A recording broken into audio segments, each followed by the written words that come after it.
That's my thoughts on low ballers. If you are one, stop being one.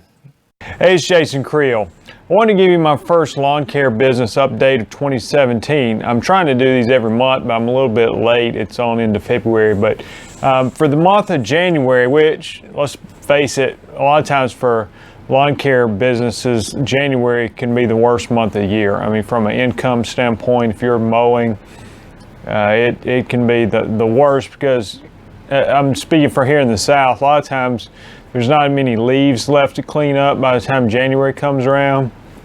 And it may be a little bit too early for sometimes people don't really start wanting you to put mulch out or prune crepe myrtles or different things that lawn care businesses do to make money. Sometimes you can do it in January, but sometimes it goes into February. So it can be a down month. Maybe you guys up north are plowing snow or whatever. So, but it is also new year, new excitement, a time to plan for your marketing, what you're going to do for this year. So I don't think January is a bad month. For me, I'm doing weed control and fertilization. I picked up 5 customers here in January, and that was a good thing, and continue to build relationships.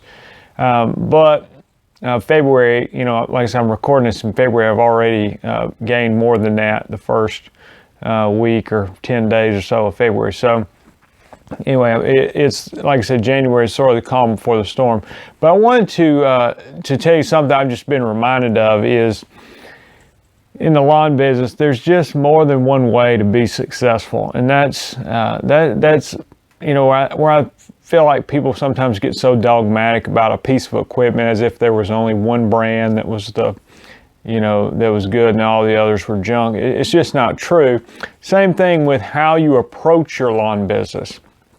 I mean, you really can find people that are successful so many different ways.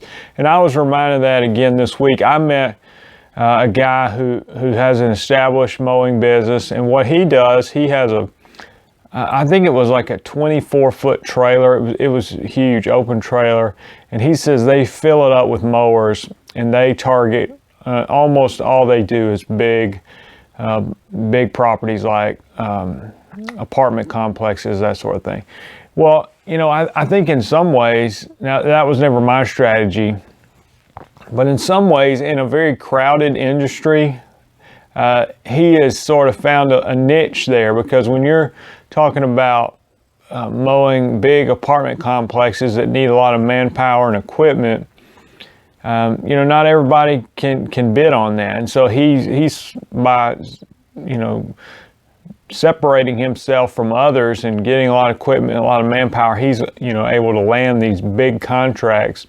He said basically all his are 12-month contracts year round. And, but anyway, it was very interesting. He told me, his labor expenses go up in the summer. And so he really doesn't make that much money in the summer, because he's got these 12-month flat billing contracts. He says he makes his money in the wintertime when he's only cutting these properties once a month, as opposed to the summer when he's cutting them every week. So it made a lot of sense, and like I said, he found a way that worked for him. I thought about another industry to illustrate, a point in the lawn business, and I was thinking about this the other day. I guess I have too much time to think sometimes, but I thought about the garbage industry.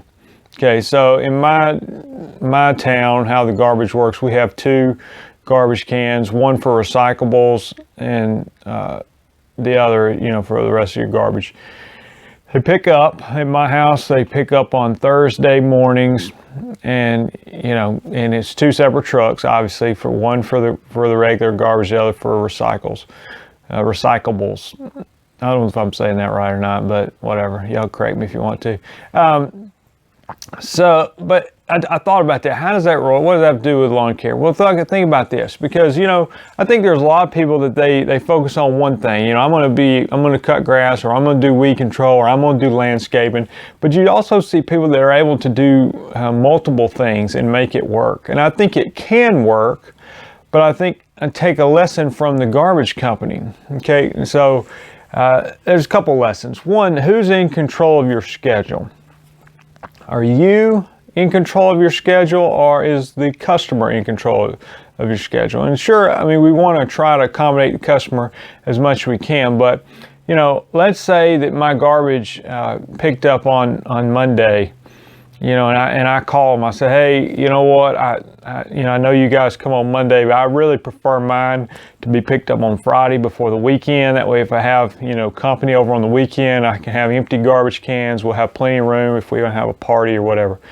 You know, they're not gonna allow that. Now, I understand it's not quite the same in lawn care, but I do think in your scheduling that sometimes you need to be able to say no to the customer when they're trying to put some demands. You know, I know you only offer weekly or bi-weekly service, but I like mine cut every 10 days. Could you do mine every 10 days?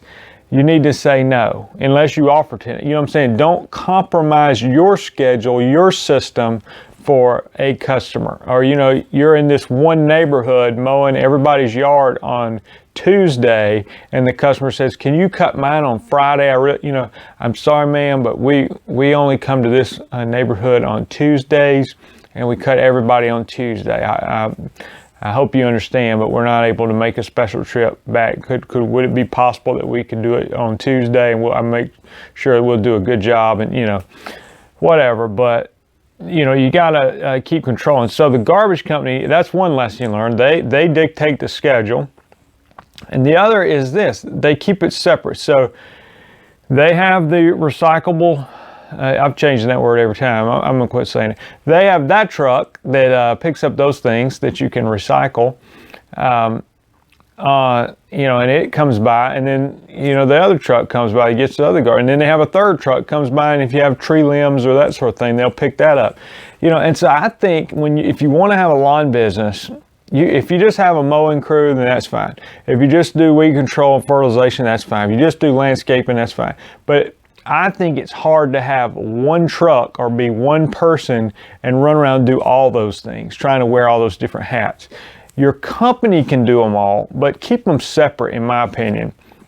If you have if you want to do weed control and fertilization and do cut grass, then you know, hopefully you can grow your business. Maybe starting out you might have to juggle those hats, but eventually grow it to the point where you can keep those separate and have one truck and one crew that does one and another truck that does the other. You know, and same thing with landscaping. You know, keep them separate. You know, and like I said, it's not always going to be perfect when you're starting out. If you're small, you can't always have a separate truck. But to me, that should be the goal.